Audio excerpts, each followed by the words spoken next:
न्याय मंत्री के तौर पर अपनी जिम्मेदारी निभा रहे हैं। जी हां, हम चाहेंगे आप सभी जोरदार तालियों के साथ मंच पर स्वागत करें हमारे खास मेहमान केंद्रीय मंत्री श्री अर्जुन राम मेघवाल जी का। प्लीज मेरा आप सभी से अनुरोध है कि अर्जुन राम मेघवाल जी को सहयोग करें। हमारे सबके वो खास मेहमान हैं, वो अभी हमारे साथ बीच में मौजूद हैं और उनसे सवाल जवाब के साथ ही साथ आपकी बातचीत आगे भी जारी रहेगी। मैं आपसे अनुरोध करना चाहूंगा अर्जुन राम मेघवाल जी को मंच पर आने में सहयोग करें।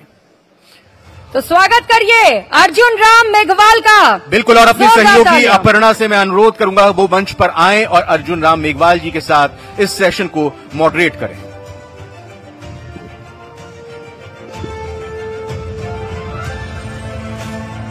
तो राइजिंग राजस्थान का ये जो मंच है अब एक और खास सेशन की ओर बढ़ रहा है। अर्जुन राम मेघवाल जी की लोकप्रियता का अंदाजा आप लगा सकते हैं कि मंच से बस चंद कदम की दूरी पर हैं, लेकिन लगातार संपर्क करने वालों का जो सिलसिला है वो देखने को मिल रहा है। सादगी और इसीलिए ये व्यक्तित्व की पहचान भी है।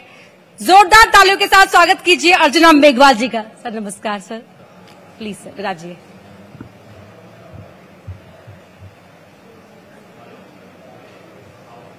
तो राइजिंग राजस्थान के इस खास सेशन की ओर हम बढ़ चले हैं। नाम है आरक्षण पर भ्रम किसने फैलाया। इस सेशन की शुरुआत में ही तमाम ऐसे सवाल होंगे जो अक्सर मन में उठते हैं और जिनको लेकर विपक्ष सवाल पैदा हो ऐसी स्थिति भी बनाता रहा है। ये बेहद खास सेशन, बेहद खास मेहमान अर्जुन राम मेघवाल जी अपने पारंपरिक अंदाज में जिस अंदाज के लिए जाने जाते हैं। सर स्वागत है आपका। धन्यवाद अर्पणा जी, आपका भी कैसे हैं? बहुत धन्यवाद। मैं ठीक हूँ एकदम। जी सर, पहला ही सवाल बिल्कुल मुद्दे की बात, क्योंकि जो फैसला रहा कोटे पर कोटा, उसको लेकर आपने कहा कि ये विपक्ष की जो है ये कोशिश है भ्रम फैलाने की, किस तरह से? देखिए, ये जो मामला था ये पंजाब से शुरू हुआ 2004-05 उन दिनों, और कहा कि शेड्यूल कास्ट की जो जातियां हैं उनमें सब कैटेगराइजेशन होना चाहिए। सुप्रीम कोर्ट के एक फैसले ने कहा कि ये संवैधानिक नहीं है। उसके बाद ये मामला आंध्र प्रदेश में गया, कर्नाटका में भी और राज्यों में भी, बिहार में भी दलित और महादलित, ये सब विषय चलते रहे। तो अभी हाल ही में सुप्रीम कोर्ट ने एक 7 न्यायाधीशों की एक बड़ी बेंच बनाई और उसमें एक फैसला दिया, और उस फैसले में कहा कि आर्टिकल 341 जो अनुसूचित जातियों के लिए संविधान में बनाया गया है उसमें सब कैटेगराइजेशन करने के लिए नहीं रोकता है, और राज्यों को एक डायरेक्शन दिए उस फैसले में कि राज्य अगर चाहें तो वो अपने राज्य में शेड्यूल कास्ट में सब कैटेगराइजेशन कर सकते हैं। ये हुए डायरेक्शन, ये हुआ फैसला। उसमें कुछ न्यायाधीशों ने क्रीमी लेयर को लेकर अपने ऑब्जर्वेशन दिए। उस ऑब्जर्वेशन को लेकर के हमारे विपक्ष के साथी हमारे पर आरोप लगा रहे हैं कि नरेंद्र मोदी जी की सरकार शेड्यूल कास्ट में भी क्रीमी लेयर लाना चाहती है और भ्रम फैलाने का काम कर रही है। इसीलिए मैंने, जो आपने लोकसभा में एक प्रश्न था उसके जवाब में यही जवाब दिया कि विपक्ष भ्रम नहीं फैलाए, फैसले को पढ़ें। और उसी दिन 9 अगस्त को अनुसूचित जाति और जनजाति से संबंधित सारे भारतीय जनता पार्टी के सांसद प्रधानमंत्री जी से मिले और एक ज्ञापन दिया कि विपक्ष इसमें एक भ्रम फैला रहा है, इसको आप दूर करें। तो शाम को जो कैबिनेट की बैठक हुई थी उसमें निर्णय लिया कि क्रीमी लेयर इस फैसले का पार्ट नहीं है। सब कैटेगराइजेशन राज्य चाहें, उसमें भी शर्त है क्वांटिफाइबल डेटा लेकर के, और उसमें दूसरी शर्त यह है कि आप सब कैटेगराइजेशन करेंगे तो किसी भी जाति को 100% आरक्षण नहीं दे सकते। ये 2 शर्तें भी लगाई है सुप्रीम कोर्ट ने। इसलिए कई बार विपक्ष जो है अननेसेसरी समाज में भ्रम फैलाने का काम करता है, इसलिए हमने कहा आप भ्रम मत फैलाइए। शेड्यूल कास्ट और शेड्यूल ट्राइब में क्रीमिलेयर नहीं है, ये फैसले का पार्ट भी नहीं है। प्रधानमंत्री जी ने अपनी तरफ से साफ कर दिया, आप सभी लोग भी जो इस चीज पर भ्रम फैला हुआ है उसको दूर करने की कोशिश कर रहे हैं, लेकिन विपक्ष के नेता जो पूछते हैं हर किसी की जाति, वो अपनी ही जाति के सवाल को लेकर एक तरफ सरकार पर आक्रामक हो जाते हैं। देखिए, वो आजकल कांग्रेस के नेता जो अभी लोकसभा में नेता प्रतिपक्ष भी है, उनमें एक ओबीसी प्रेम अचानक उमड़ आया है। अचानक इसलिए बोल रहा हूं कि आप 1951 की बात करिए, जब बाबा साहब भीमराव अंबेडकर जी इस्तीफा देते हैं नेहरू मंत्रिमंडल से, तो उसमें वो 4-5 कारण गिनाते हैं। एक कारण ये गिनाते हैं वो कि नेहरू जी, आपने वादा किया था कि मैं ओबीसी कमीशन बना दूंगा जल्दी, आपने नहीं बनाया, इसलिए भी मैं इस्तीफा दे रहा हूं।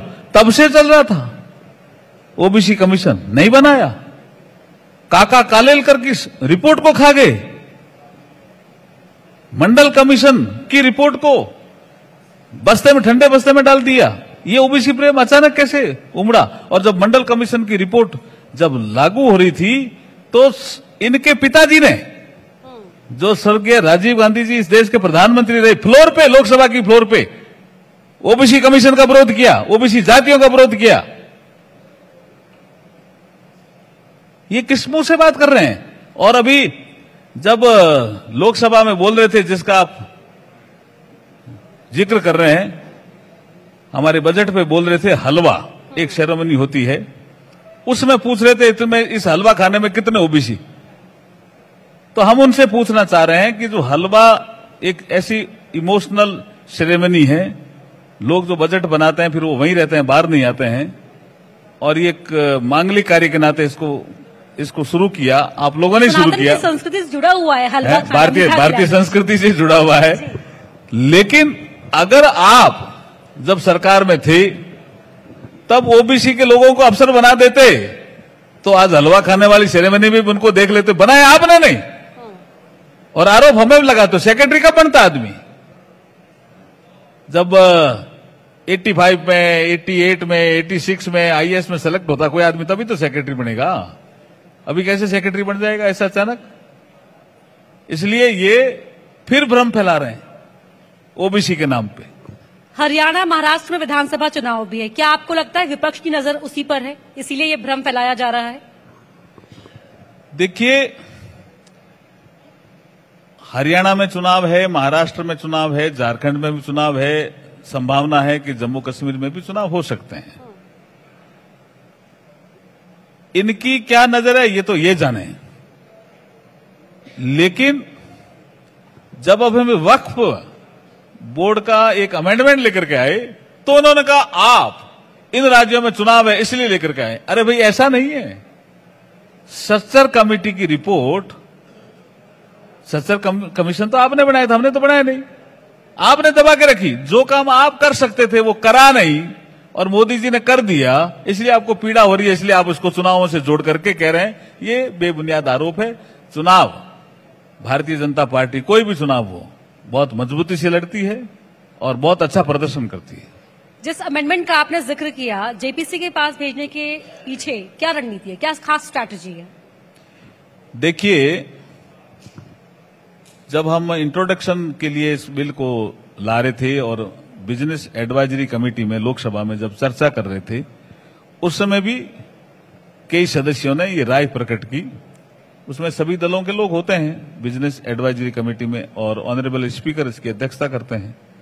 उन्होंने राय प्रकट की कि हम इसका विरोध कर रहे हैं, लेकिन अगर आप इसको ज्वाइंट पार्लियामेंट कमेटी में भेज देते हैं, एक ज्वाइंट कमेटी बना देते हैं, तो ये ठीक रहेगा। उनकी राय थी, अब सभी दलों की राय थी, तो सरकार ने निर्णय लिया और इसको टाइम बाउंड किया कि आप इतने समय में, जो जेपीसी का गठन हुआ है, इतने समय में आप रिपोर्ट करना।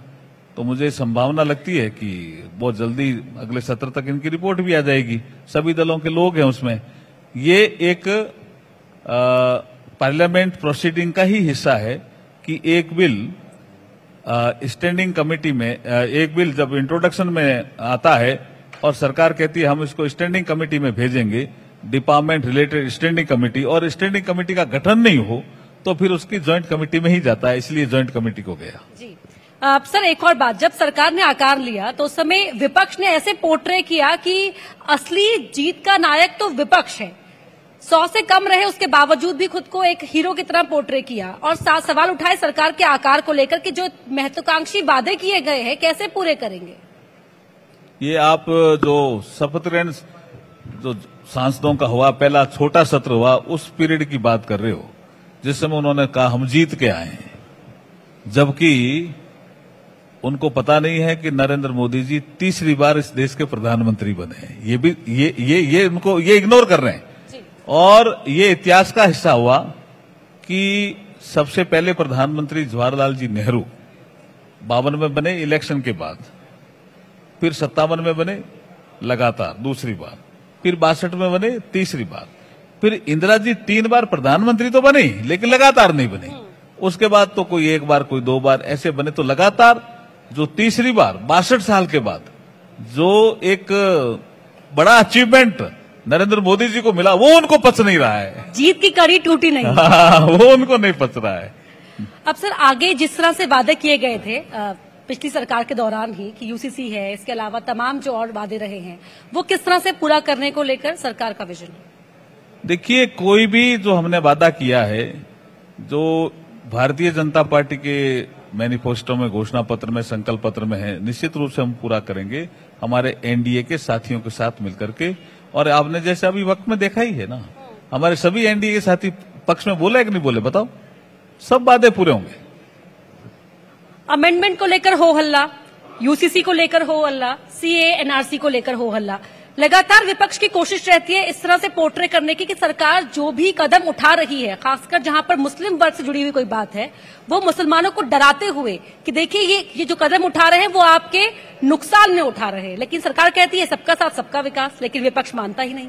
ये वक्फ वाला तो मुसलमानों के फायदे के लिए ही है, इसमें भी वो भ्रम फैला रहे हैं। अब आप देखिए, आपने कई जो कानूनों का जिक्र किया, जिसमें सीएए लेकर के आपने बहुत सारे बातों का जिक्र किया। ये जो वक्फ वाला कानून है, ये तो किसको फायदा होगा? मुसलमानों को। लेकिन अभी तक कुछ चंद मुसलमान ही इसका फायदा उठा रहे थे, अब गरीब मुसलमानों को भी इसका फायदा होगा, ये विषय है, इसलिए उनको पीड़ा हो रही है। और खासतौर पर मुस्लिम महिलाओं को, और मुस्लिम महिलाएं इनके निर्णय की प्रक्रिया में भागीदार बन रही है, इसलिए उसमें गवर्निंग काउंसिल में 2 महिलाएं सदस्य रहेगी, इसलिए प्रॉब्लम है। विमेन एम्पावरमेंट को लेकर प्रधानमंत्री मोदी का विजन शुरुआत से ही क्लियर रहा है। इस सरकार में कैसे और आगे कदम उठाए जाएंगे, कानून की दिशा के मद्देनजर भी?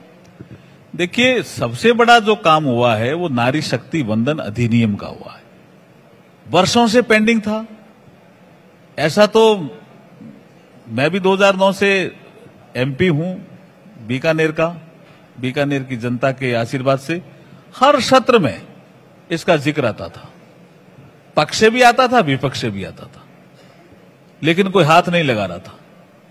इसलिए आपने ठीक कहा कि नरेंद्र मोदी जी का शुरू से ही 2014 से ये मातृशक्ति, वुमन एम्पावरमेंट प्रक्रिया में भागीदारी बढ़ाने का लगातार इनका प्रयास रहा। इसी कारण से नारी शक्ति वंदन जैसा, जिसमें 33% लोकसभा में सीटें आरक्षित करना, विधानसभा में सीटें आरक्षित करना जैसा बड़ा कदम उठाया और बिल को पास कर दिया। इसलिए मातृशक्ति नरेंद्र मोदी जी को बहुत बड़े आदर्श के भाव से देखती है।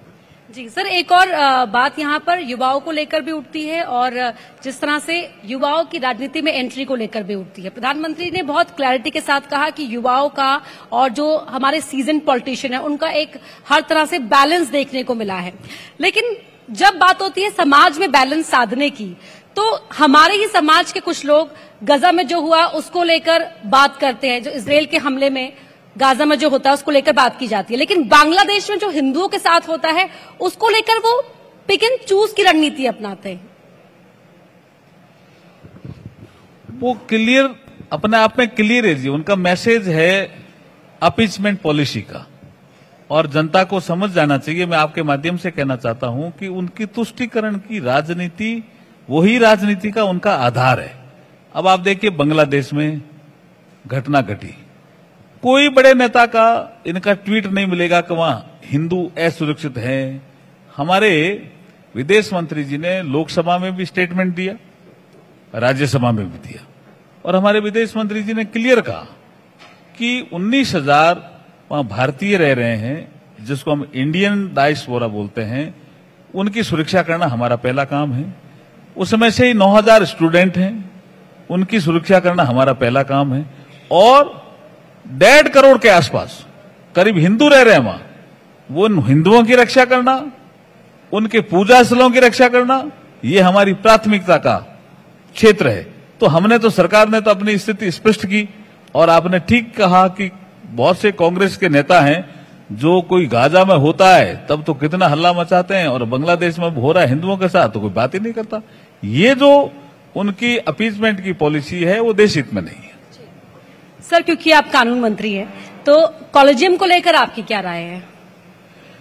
देखिए, जो संविधान का आर्टिकल 124 है वो सुप्रीम कोर्ट में जजेज की अपॉइंटमेंट की बात करता है, और उसमें वो राष्ट्रपति से कंसल्टेशन की बात भी करता है। लेकिन बीच बीच में सुप्रीम कोर्ट ने जो जजेज अपॉइंटमेंट को लेकर के कॉलेजियम की व्यवस्था की, उसमें उन्होंने कहा कि अब जजेज अपॉइंटमेंट में कॉलेजियम होगा। ये 93, 94 उसमें जो निर्णय आए उसके तहत लागू हो गया। अभी व्यवस्था लागू है कॉलेजियम की, सुप्रीम कोर्ट में भी और विभिन्न हाई कोर्ट में भी। उसके बाद जब मोदी जी आए तो national judicial appointment commission Modi ji लेकर के आए कि भी ये सिस्टम पारदर्शी होना चाहिए। सुप्रीम कोर्ट ने इस कानून को रद्द कर दिया, तो लागू तो कॉलेजियम सिस्टम ही है, लेकिन हम बराबर सुप्रीम कोर्ट से भी और जो विभिन्न हाई कोर्ट के चीफ जस्टिस हैं उनको बराबर आगाह कर रहे हैं, पत्र लिख करके भी उनको कह रहे हैं कि समाज में अनुसूचित जाति, जनजाति, ओबीसी वर्ग, महिलाएं, अल्पसंख्यक, इनका अगर कोई कैपेबल टैलेंट कोई वकीलों में है या जुडिशियल ऑफिसर्स में है तो उनको आप प्राथमिकता से भेजिए, ये सरकार की प्राथमिकता है। ठीक है सर, यहाँ तो आपने बिल्कुल स्पष्टता के साथ संदेश दे दिया, बात भी रखती है पूरी। न्यायपालिका और विधायिका को लेकर बहुत चर्चा होती है, उस चर्चा में क्या कहना चाहेंगे बतौर कानून मंत्री? देखिए, संविधान में 3 अंग महत्वपूर्ण हैं, विधायिका, कार्यपालिका और न्यायपालिका। संविधान निर्माताओं ने तीनों के अपने काम भी बांटे हैं और तीनों को कहा है कि आप अपने अपने क्षेत्र में काम करें, कोई इंक्रोचमेंट नहीं करें। कभी कभी जुडिशियल एक्टिविज्म के बारे में आप सुनते होंगे, लेकिन मैं आपको विश्वास दिलाता हूं कि इन तीनों अंगों में कोई सुप्रीम नहीं है, संविधान ही सुप्रीम है। ये हमारा अभी पूरा दृढ़ विश्वास है। ये बहुत अच्छी बात आपने कही, संविधान ही सुप्रीम है, क्योंकि संविधान खतरे में है। ये विपक्ष ने पिछली बार पूरा एजेंडा अपनाया और इसी पर वो आगे बढ़ा। अब आप देखिए, आपने ठीक कहा अर्पणा जी कि जिन्होंने संविधान का सबसे ज्यादा दुरुपयोग किया हुआ इमरजेंसी के काल में, वही लोग कहने लगे कि मोदी जी संविधान संशोधन करेंगे, इनको 400 सीटें आ जाएगी तो ये संविधान संशोधन करेंगे। हम 400 सीटों के आसपास ही थे। 2014-2019 की आप बात करें, हमारे जो एनडीए के साथी हैं या कई ऐसे दल हैं जो हमें समर्थन दे रहे थे, उनकी संख्या गणे तो हम 400 के आसपास ही थे। हम संविधान का सम्मान करने वाले लोग हैं। वैसे भी कोई आदमी शपथ लेता है कि मैं संविधान के अनुसार काम करूंगा, जैसे हम एमपी बने तो शपथ लेते हैं, ऐसे मंत्री भी शपथ लेता है। ऐसे इस देश में न्यायपालिका भी है। बेसिक स्ट्रक्चर को आप चेंज ही नहीं कर सकते, न्यायपालिका का फैसला भी है। तो संविधान कौन बदल रहा था? इन्होंने भ्रम फैलाया, और जो काठ की हांडी है ना, वो एक ही बार चढ़ती है, बार बार नहीं चढ़ती। बहुत अच्छी बात आपने सही सर कही। यहाँ पर वापस से हम आते हैं आरक्षण वाली बात पर, न्यूज 18 का, क्योंकि ये मंच है राइजिंग राजस्थान, बीकानेर से आप आते हैं, तो सर बीकानेर के लिए क्या सोचा हुआ है आपने, क्योंकि बीकानेर की जनता का भी आप पर बखूबी विश्वास हम देख रहे हैं। अच्छा सवाल किया आपने। ये आने वाले 5 सालों में हम सोच रहे हैं कि जो राजस्थान का बजट आया है, भारत सरकार का जो निर्मला सीतारमण जी ने जो बजट पेश किया है, उसके आधार पर 3-4 चीजें हमें बीकानेर की आपको कह सकता हूं। हमारे बीकानेर में पोटास मिल गया है, और पोटास मिलने से जो हमारे फर्टिलाइजर के कारखाने वहां लगेंगे, वो बीकानेर का तेजी से विकास होगा। एक राजस्थान के बजट में सेरेमिक हब बनाने की बात आई। हमारे यहाँ रॉ मटेरियल तो हमारे यहाँ है बीकानेर के पोलाइथ में, लेकिन टाइल्स बनने के लिए मोर भी जाती है और वापस बिकने के लिए भी ज्यादा इधर ही दिल्ली के आसपास आती है। तो हमारे रॉ मटेरियल का प्रोसेस बीकानेर में ही हो, सेरेमिक टाइल्स बीकानेर में ही उत्पादित हो, क्योंकि रॉ मटेरियल हमारे पास है। और इस बजट में भजन लाल जी की सरकार ने, इस बजट में दिया कुमारी जी ने घोषणा कर दी कि सेरेमिक हब बनेगा बीकानेर, तो बीकानेर के विकास में पंख लगने वाले हैं। और एक बजट में और घोषणा कर दी कि बीकानेर विकास प्राधिकरण बनेगा, तो ये भी बीकानेर के पंख लगने वाले हैं। कई ऐसे विषय हैं। Solar hub, Bikaner solar hub बन रहा है, जनता खुश हो गई। सर एक आखिरी सवाल, यूसीसी पर सरकार के कमिटमेंट को लेकर न्यूज 18 के इस मंच से आप क्या कहना चाहेंगे, क्योंकि हम न्यूज 18 नेटवर्क जनता की आवाज बनता रहा है। देखिए, भारतीय जनता पार्टी का जो घोषणा पत्र है, जिसको आप मैनिफेस्टो कह दीजिए, संकल्प पत्र कह दीजिए, उसमें साफ साफ उल्लेख किया हुआ है और राज्यों ने भी इसमें काम करना शुरू कर दिया। गोवा में तो पहले से ही यूसीसी लागू है, उत्तराखंड ने लागू कर दिया, राज्य भी अपना प्रयास कर रहे हैं, और अभी लॉ कमीशन ऑफ इंडिया के पास ये मामला पेंडिंग भी है। जैसे लॉ कमीशन की रिपोर्ट आई, हम आपके सामने आएंगे। बहुत धन्यवाद सर आपका इस सार्थक चर्चा के लिए। आप स्टेज पर प्लीज बने ही रहिए, क्योंकि देखिए बीकानेर के लिए, जैसे आपने कहा कि बीकानेर के विकास को पंख लग जाएंगे, यहाँ पर तालियों की गड़गड़ाहट हमें सुनाई दी। धन्यवाद। तो एक बार फिर से तालियां हो जाएं। Thank you, thank you, thank you.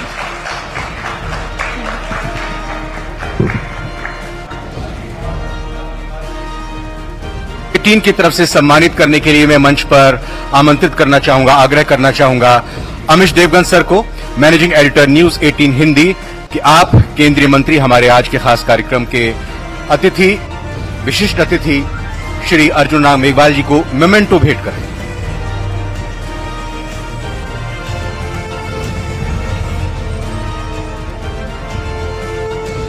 UCC से लेकर कॉलेजियम और रिजर्वेशन, तमाम सवालों के सधे हुए अंदाज में आपने जवाब दिए, तो हर बात को बेबाकी से रखा। बहुत शुक्रिया आपका अर्जुन राम मेघवाल जी, हमारे बीच आने के लिए मंच पे।